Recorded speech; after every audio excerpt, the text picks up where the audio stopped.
Am I in the monitor yet? Oh, come on. Not good.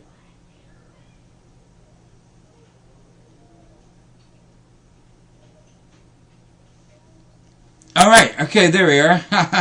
Alright, I didn't see me in the monitor, I didn't see the other, but there we go. It does appear to be working now. Apologies, please. Accept my apologies for the technical difficulties. I don't know why it wasn't cooperating. We did put another camera on, and the other camera is working, so it could be possibly a bad camera. But now we are on, and thank you, Father Yahweh, for getting us on, and thank you, Father Yahweh, for this Sabbath day, and thank you for the studies we've had already, and for the food that we've eaten, and thank you for giving us a Sabbath day to study your Torah, and thank you for giving us your Torah. In Yahshua's name we give you praise for all things, and lift your name on high. Hallelujah. Alright, welcome to Torah School, everyone. Apology for the delay again. My name is Eric Allen. I will be your host, and we are going to be studying this week the 19th parashah. It's called Terumah, which in English means contribution. It comes from the first key word in the reading, which is in verse 2. Alright, and we have a lot to get through today. So we're going to move rather quickly, and hopefully we'll hit every point that needs to be hit. We are reading from Exodus chapter 25, starting in verse 1, and then we're going to read through chapter 27, but we're going to stop at verse 19 in chapter 27. So 25:1 through 27:19, Terumah, which means contribution. Alright, so, chapter 25, verse 1. And Yahweh spoke to Moshe, saying, Speak to the children of Israel, that they take up a contribution for me, from every one whose heart moves him, and you shall take up my contribution. And this is the contribution which you take up from them, gold and silver and bronze, and blue and purple and scarlet material, and fine linen, and goat's hair, and ram's skins dyed red, and fine leather, and acacia wood. Oil for the light, spices for the anointing oil, and for the sweet incense. Shoham stones, and stones to be set in the shoulder garment, and in the breastplate. And they shall make me a set-apart place, and I shall dwell in their midst. According to all that I show you, the pattern on the dwelling place and the pattern of its furnishings, make it exactly so. Real fast. Thank you, Hector. You can see me. I'm glad you can see me. Alright. Hector, earlier Hector said that if something is repeated twice, it's extremely important. And here we have that phrase repeated repeatedly throughout this Torah portion. Make it exactly according to the pattern shown to you on the mountain. So that must be extremely important that we know the pattern shown and we follow it exactly. And they shall make me a set-apart place, and I shall dwell in their midst. This is the only place where Yahweh commands us to make him a dwelling place. This is the place where Yahweh has chosen to dwell in this place, and this is the only place where he commands it to be done. Later on, when we get into the Haftorah, we'll see where David and Shalom built one according to the pattern David created, but it was not the exact same thing.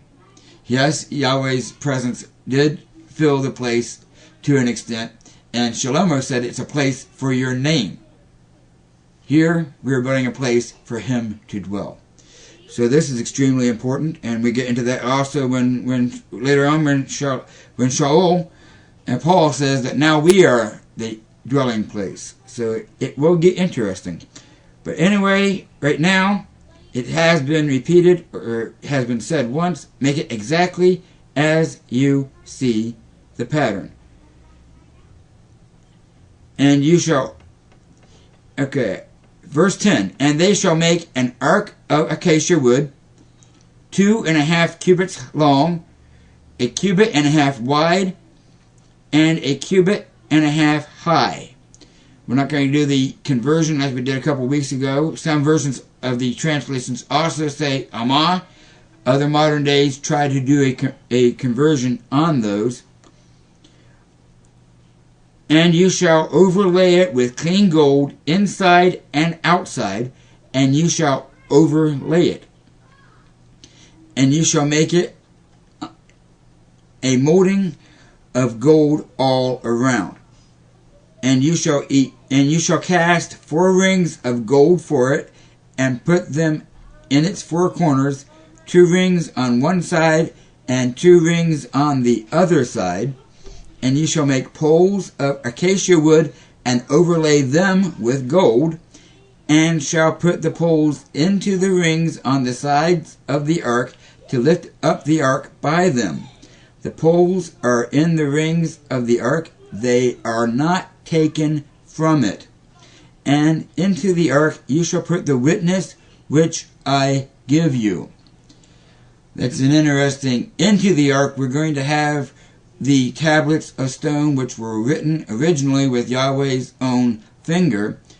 But beside the ark we're going to have 2 witnesses. Everything is established by 2 witnesses, and this is going to be interesting when we find the ark where it was hidden. And we'll get into that later also. But the 2 witnesses, the witnesses that he gives you, were a command to take a jar of the manna and seal it up and place it beside the ark. And then later, when there was a rebellion in the wilderness, the rebellion was settled by whose staff would bud, by itself. So all the leaders and all the elders elected the one who would represent their tribe, and all the staffs were thrown out there. We'll get into that much later in the readings. That's not part of this reading. But then we have the staff that budded, and we have the manna in the jar as the 2 witnesses placed beside the ark. And those are the witnesses that he gives. And you shall make a lid of atonement of clean gold, 2.5 cubits long, and 1.5 cubits wide. And you shall make 2 cherubim of gold, and make them of beaten work at the 2 ends of the lid of atonement. And make 1 cherub at one end, and the other cherub at the other end. Some spell cherub with a CH. Some people say cherub. That's not wrong. So cherub, if you will, insist. Cherub. These are interesting creatures. And you shall make 1 cherub at one end and the other cherub at the other end, and make the cherubim from the lid of atonement at its 2 ends. And the cherubim shall be spreading out their wings above, covering the lid of atonement with their wings, with their faces toward each other, the faces of the cherubim turned toward the lid of atonement. In Ezekiel chapter 1, we see of a 4-winged creature, or 4 4-winged creatures, and each one has a face of a lion, of an eagle, of a man, and of a cherub. Actually, no. In Ezekiel chapter 1, we have the face of a ox or a bull.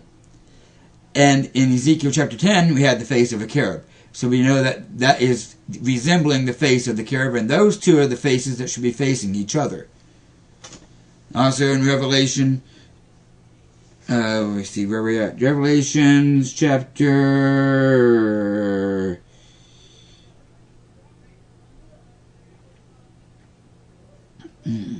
Yeah, Revelation chapter 4, this creature has 6 wings, so it's similar, but we still have 4 creatures. 1 creature has the face of a lion, 1 face has the face of an eagle, 1 has the face of a man, etc.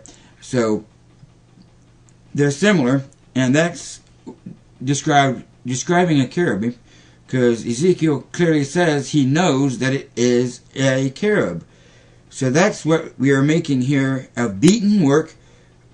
How you do a beaten work is possibly just two-dimensional, so it might not be as detailed as it could be, but it could possibly be as detailed as it should be. But that is what we're trying to pound into the ends of the ark, into the lid of atonement, into the mercy seat, if you will. And the command here is to make this and make images of these. And also later on in this portion, we will read that we're going to draw images of these, or embroider images of these onto some curtains. But before last week, we read that we're not supposed to make an image of anything, so we see an exception here to the rule. We will make an exception. We will make an image of these cherubim. And continuing on, and you shall put the lid of atonement on top of the ark, and put into the ark the witness which I give you, and I shall meet with you there. And from the lid of atonement, from between the two cherubim which are on the ark of the witness, I shall speak to you all that which I command you concerning the children of Israel. And you shall make a table of acacia wood, 2 cubits long, 1 cubit wide, and 1.5 cubits high. And you shall overlay it with clean gold, and you shall make a molding of gold all around, and shall make it for a rim of a handbreadth all around, and shall make a gold molding for the rim all around. And you shall make for it 4 rings of gold, and put the rings on the 4 corners that are at its 4 legs. The rings are close to the rim as holders for the poles to lift the table. And you shall make the poles of acacia wood and overlay them with gold, and the table shall be lifted with them. And you shall make its dishes, and its ladles, and its jars, and its bowls for pouring, make them of clean gold. And you shall put the showbread on the table before me continually. And you shall make a lampstand of clean gold. The lampstand is made of beaten work, so it's not molten.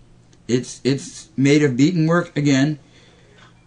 And its base and its shaft, its cups, its ornamental knobs and blossoms are from it, and 6 branches come out of its sides, 3 branches of the lampstand out of one side, and 3 branches of the lampstand out of the other side.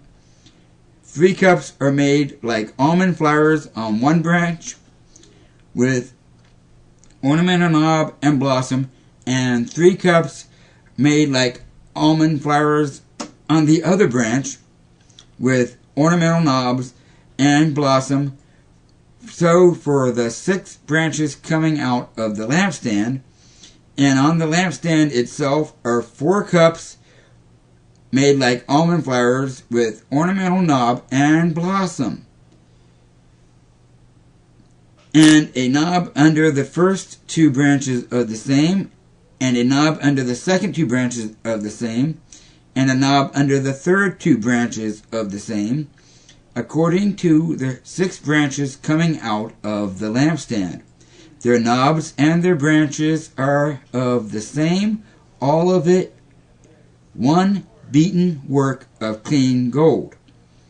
And ye shall make 7 lamps for it, and they shall mount its lamps so that they give light in front of it, and its snuffers and their trays are of clean gold.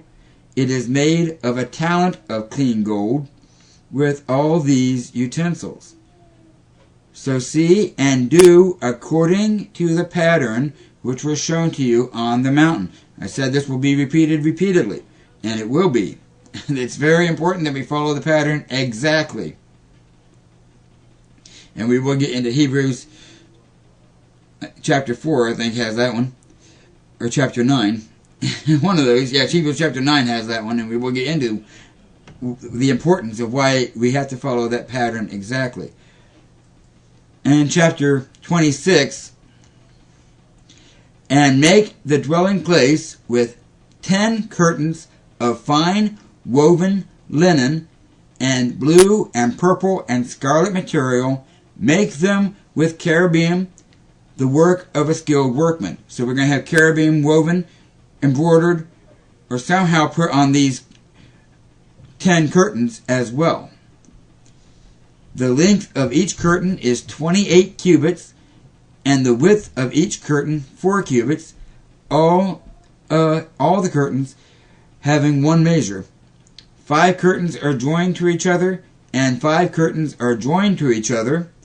And you shall make loops of blue on the edge of the end curtain on one set, and do the same on the edge of the curtain, of the end curtain of the second set, and make 50 loops in the one curtain, and make 50 loops on the edge of the end curtain of the second set, the loops being opposite each other. And you shall make 50 hooks of gold, and shall join the curtains together with the hooks, and the dwelling place shall be one. And you shall make curtains of goat's hair for a tent over the dwelling place. Make 11 curtains. The length of each curtain is 30 cubits, the width of each curtain 4 cubits, one measure to the 11 curtains. And you shall join the 5 curtains by themselves, and the 6 curtains by themselves, and you shall double over the 6 curtains at the front of the tent. And you shall make 50 loops on the edge of the curtain that is outermost in one set, and 50 loops on the edge of the curtain of the second set. And you shall make 50 bronze hooks, and put the hooks into the loops, and join the tent together, and it shall be one. And the overlapping part of the rest of the curtains of the tent, the half curtain that remains, shall hang over the back of the dwelling place, and a cubit on one side and a cubit on the other side of what remains of the length of the curtains of the tent is to hang over the sides of the dwelling place, on this side and on that side, to cover it. And ye shall make a covering of ram skins dyed red for the tent, and a covering of fine leather above that. As for the dwelling place, ye shall make the boards of acacia wood standing up.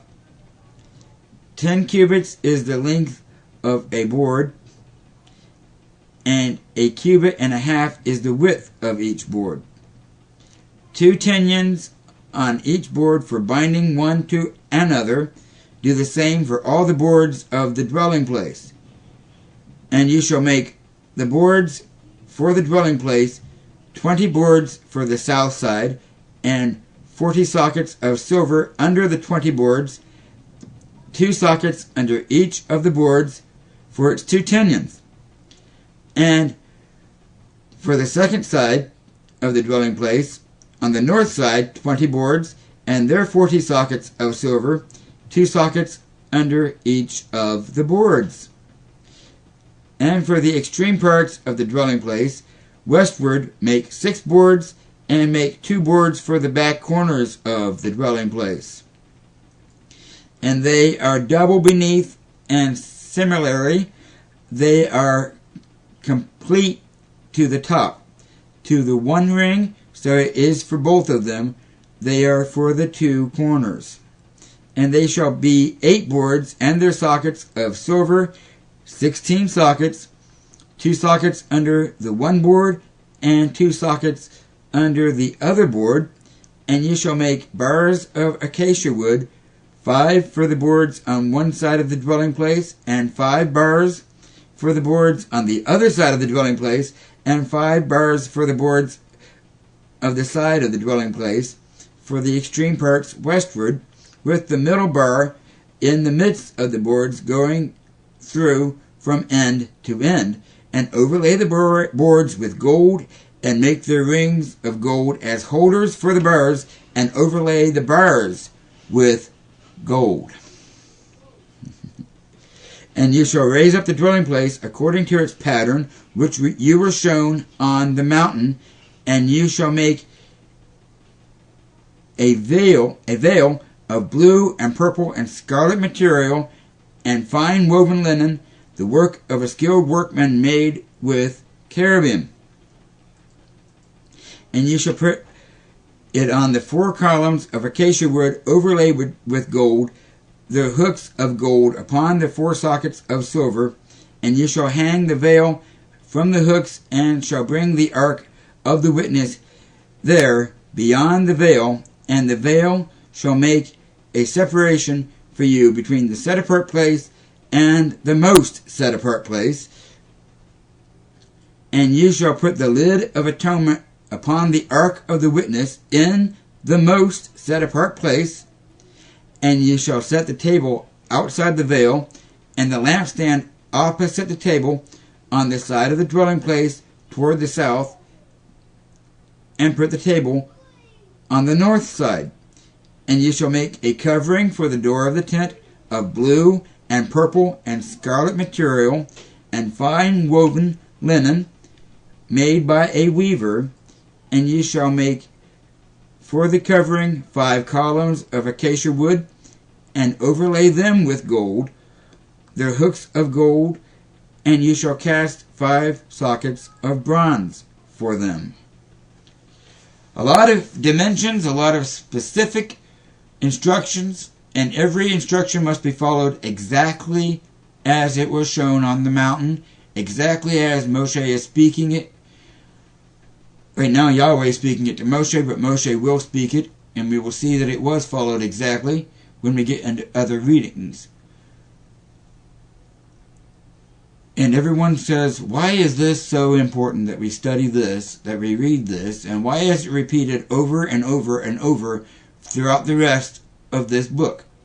Throughout Exodus, where all we have is these dimensions, all we have is this work being done, this is the one place where Yahweh has chosen to command us to build a dwelling place for His presence.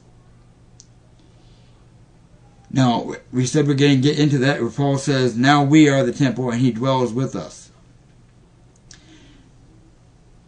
Everything must be made exactly according to exact specifications.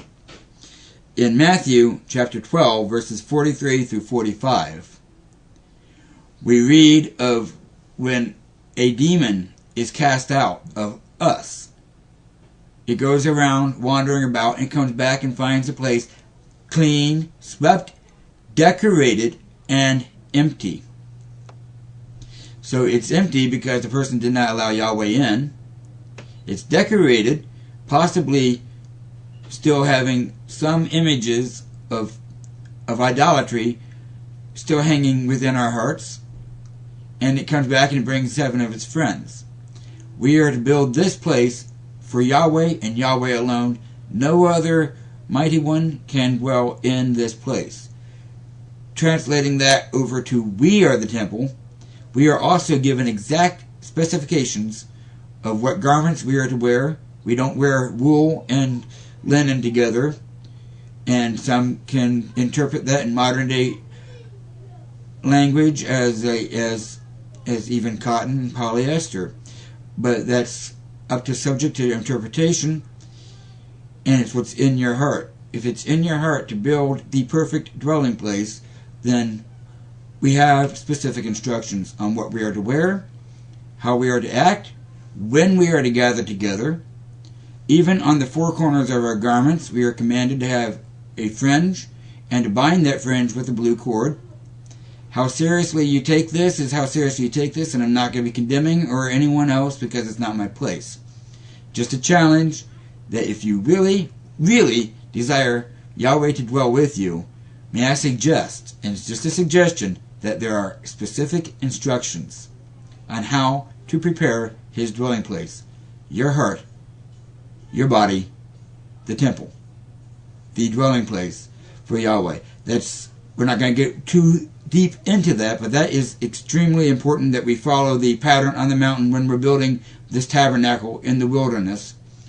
And I feel it's extremely important for us to follow exact instructions on how we build ourselves as well. But that's neither here nor there. Another question was asked on Facebook, and we're going to address that also. Why is it so important as far as us being the temple, or us being the dwelling place of Yahweh, but is this going to have an effect, or do we need to have this knowledge when we get into the millennial reign? Now it's obvious when we get into the kingdom, when the kingdom is established, the pattern shown to you on the mountain, the pattern that is in the heavens, as Hebrews chapter 9 says, he comes from a more perfect place. And instead of butchering that in a paraphrase, we shall read that.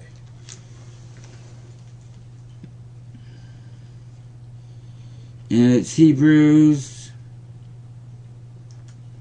chapter 9, verse...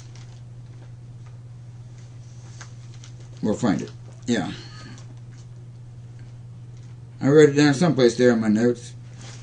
But it's very important that we follow the pattern shown on the mountain, and this is what the author of the book of Hebrews has to say about that.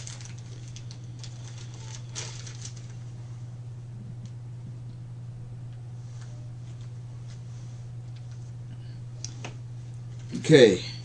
It says in chapter 9, verse 1, "Now the first covenant indeed had regulations of worship, the earthly set-apart place. For a tent was prepared, the first part in which was the lampstand, and the table, and the showbread, which is called the set-apart place. After the second veil, the part of the tent which is called the most set apart, to which belong the golden censer, and the ark of the covenant overlaid in all sides with gold, in which were the golden pot that held the manna, and the rod of Aharon that budded, and the tables of the covenant, and above it the cherubim of esteem were overshadowing the place of atonement, about which we do not now speak in detail. And these having been prepared like this, the priest always went into the first part of the tent, accomplishing the services, but into the second part the priest went alone once a year, not without blood, which he offered for himself and for sins of the ignorant people.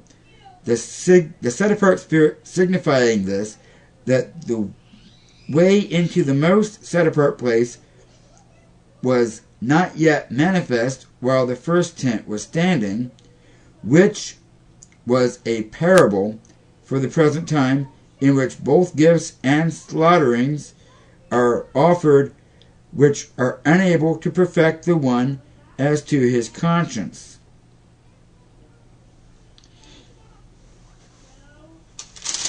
Skipping forward, we'll go to verse 23. "It was necessary then," okay, go to 22, "and according to the Torah, almost all is cleansed with blood, and without shedding of blood there is no forgiveness. It was necessary then that copies of the heavenly ones be cleansed with these, but the heavenly ones themselves with better slaughter offerings than these.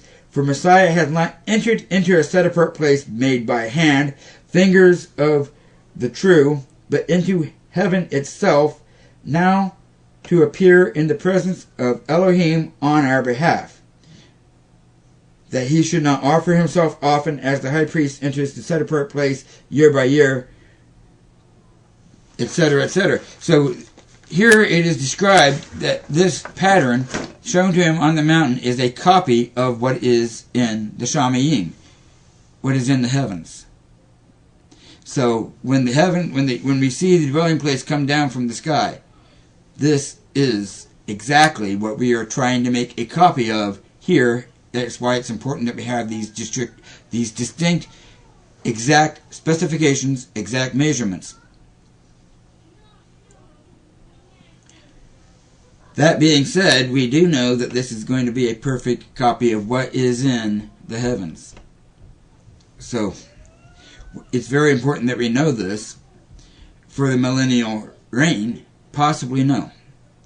Possibly yes. But for the kingdom, definitely this is what the dwelling place is, as the pattern was shown.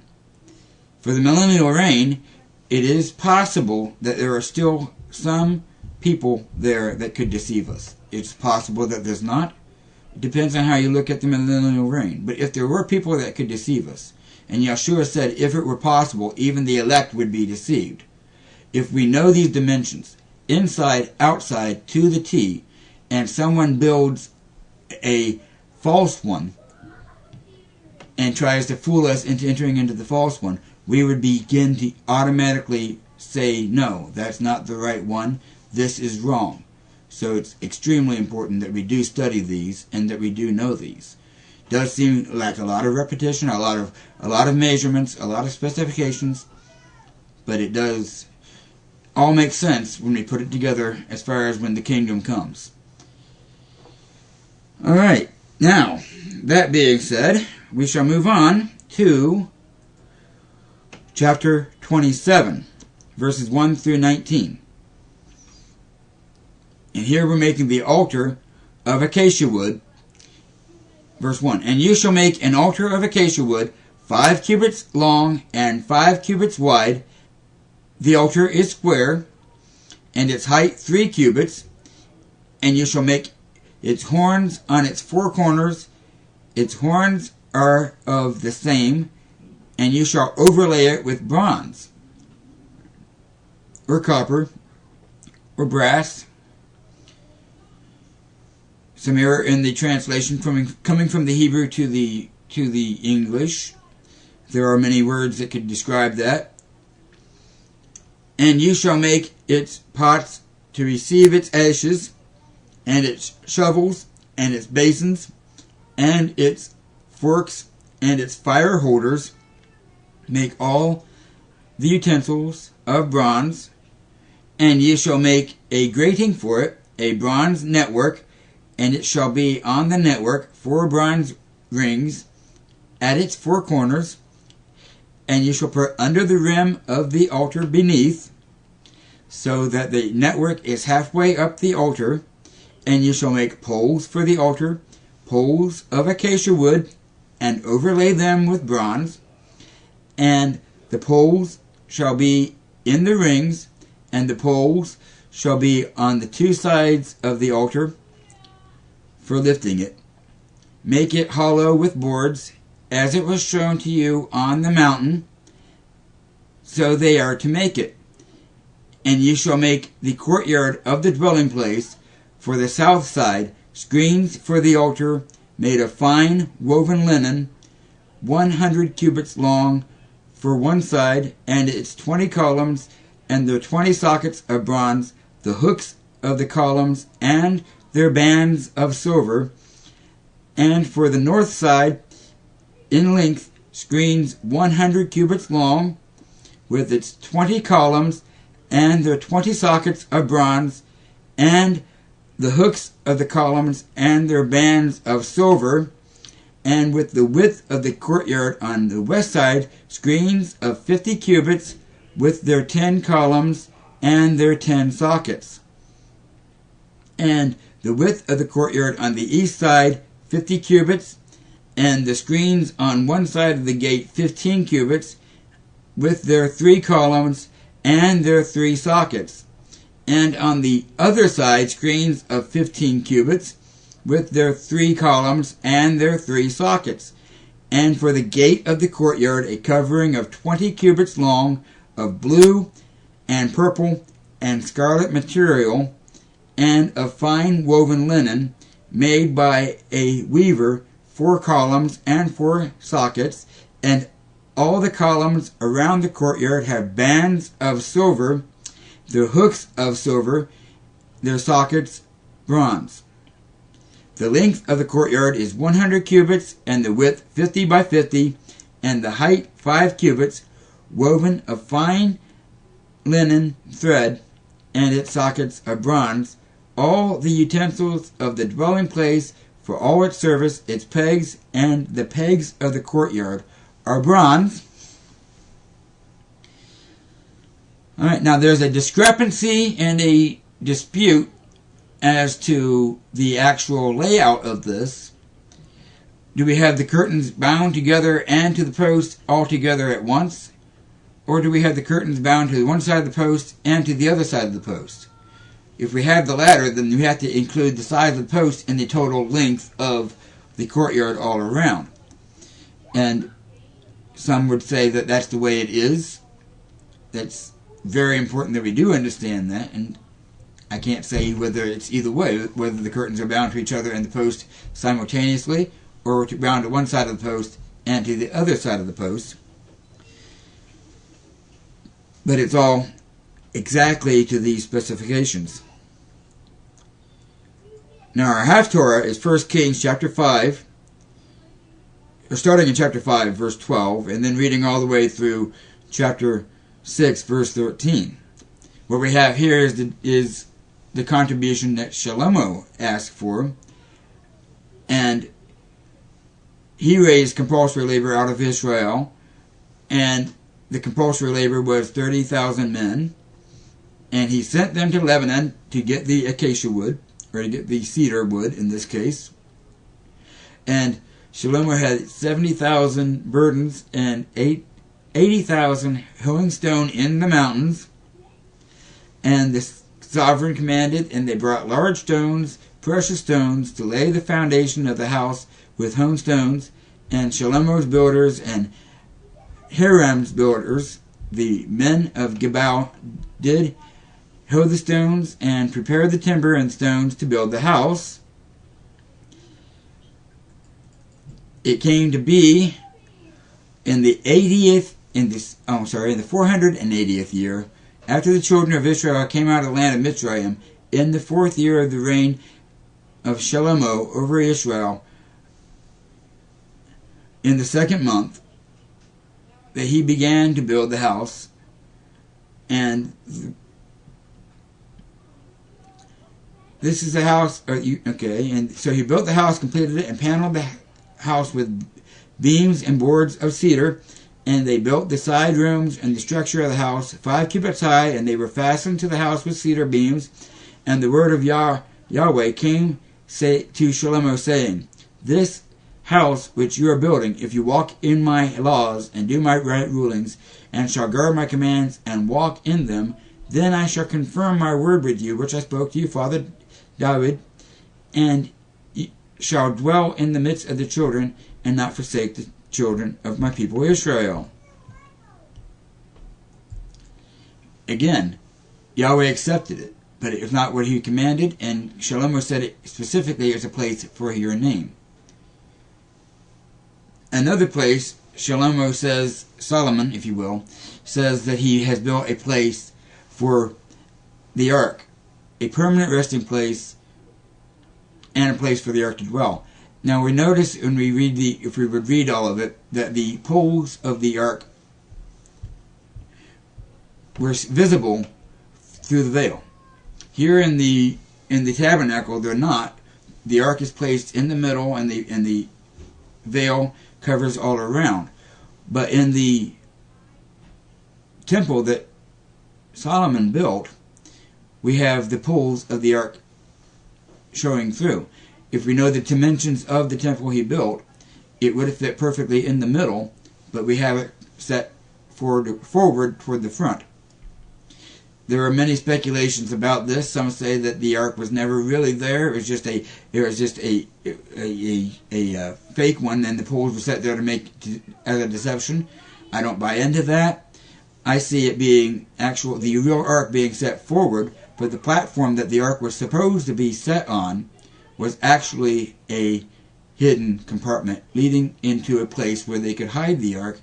But Solomon, being the most wise, having received wisdom, having known the prophecies that were spoken which we'll get into in Deuteronomy, if you fail to follow me, then you're going to be carried off into captivity. He built a permanent resting place for the ark. And he did this, and we see other evidence in, for instance, 1 Kings chapter 7, verse 16. The columns and the capitals on top of the columns, were 5 cubits. When the kings of Babylon were laying a siege mound against Jerusalem, it is described in 2 Kings chapter 25, verse 17, that the columns were only 3 cubits high.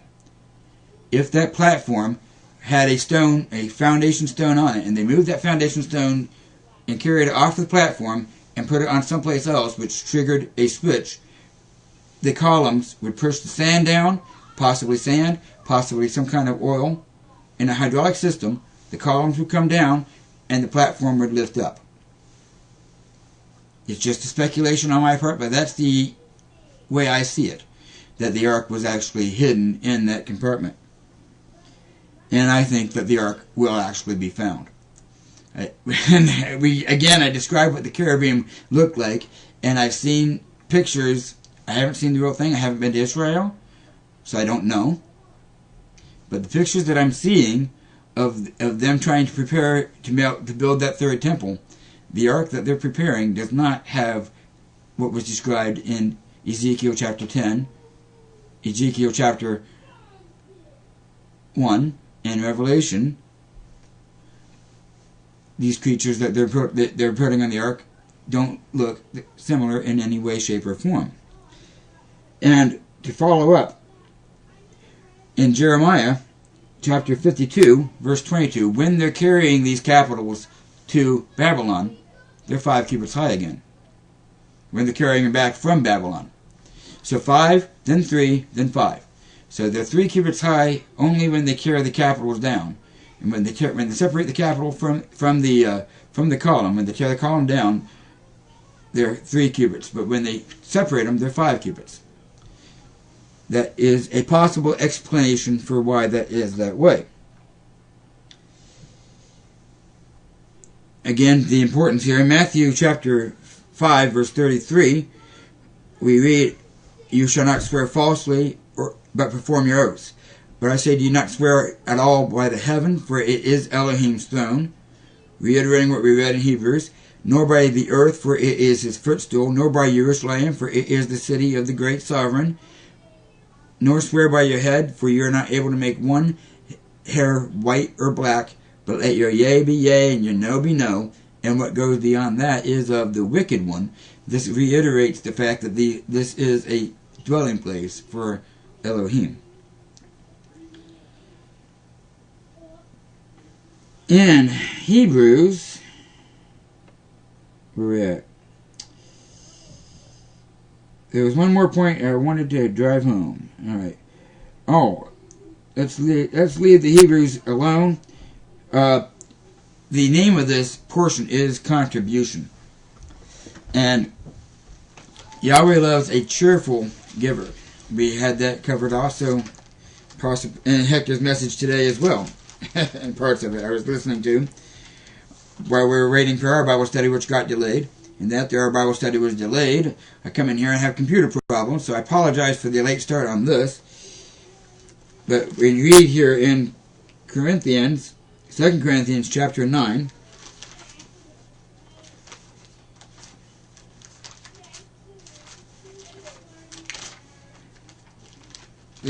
when Saul is writing this, it's cool.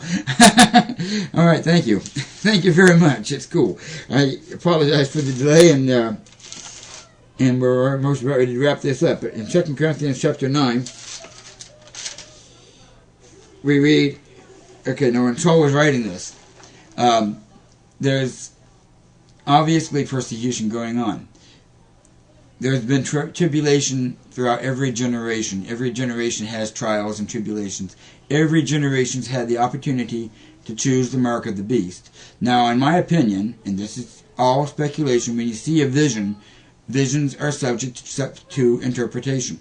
So it possibly, that the way I'm looking at that literally on the cherubim, since it was a vision given to Ezekiel and a vision given to John, the cherubim are representing something, and they're not supposed to be literally the way that they were seen. So, and we know that when Nebuchadnezzar had his vision, it was an image of a man whose head was made of gold.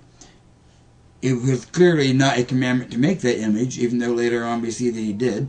When Pharaoh had his vision, it was not literally 7 lame cows eating seven full and plump cows. It was not at all what he saw in his dream. And we definitely know when Peter, Shimon, had his vision, he was not being commanded to eat all these 4-footed beasts which came down, even though in his vision he was commanded to eat them. That's not what was in the vision. Visions are subject to interpretation.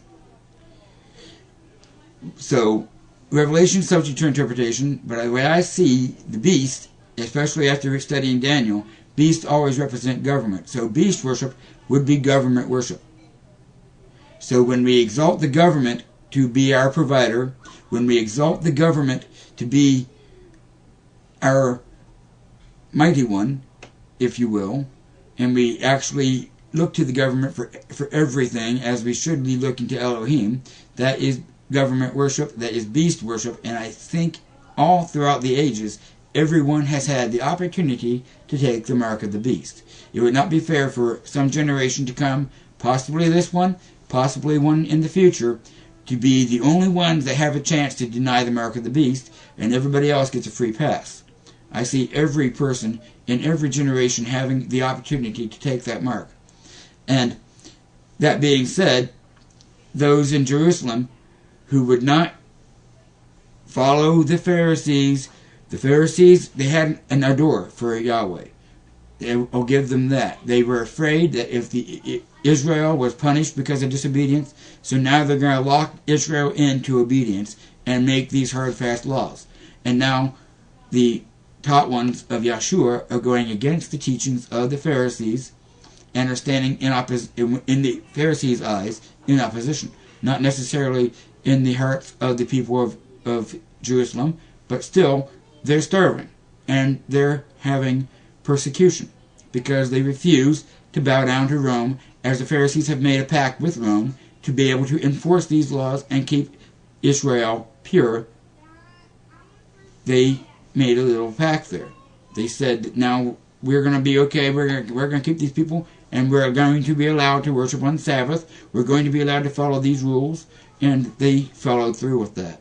So the Pharisees were not doing a bad thing in what they did, but now they're doing bad things to the people who follow Yahshua, and the people who follow Yahshua are starving. So Paul writes that he needs a contribution to be taken to the people in Jerusalem.